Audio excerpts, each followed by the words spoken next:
Hello everyone, welcome back to the channel.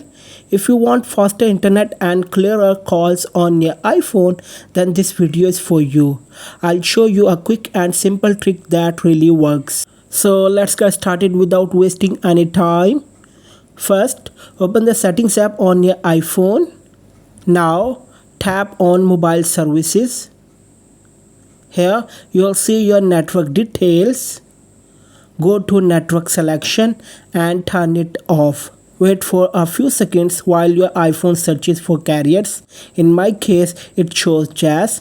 Select your own carrier manually from the list. Next, swipe down and open the control center. Turn airplane mode on. Wait for about 10 seconds and then turn it off again. This forces your iPhone to reconnect with the nearest call tower, which usually improves internet speed and call quality. So guys, that's it for today's video. If this video helped you, don't forget to like, share and subscribe for more iPhone tips and tricks. Thanks for watching and I'll see you in the next one.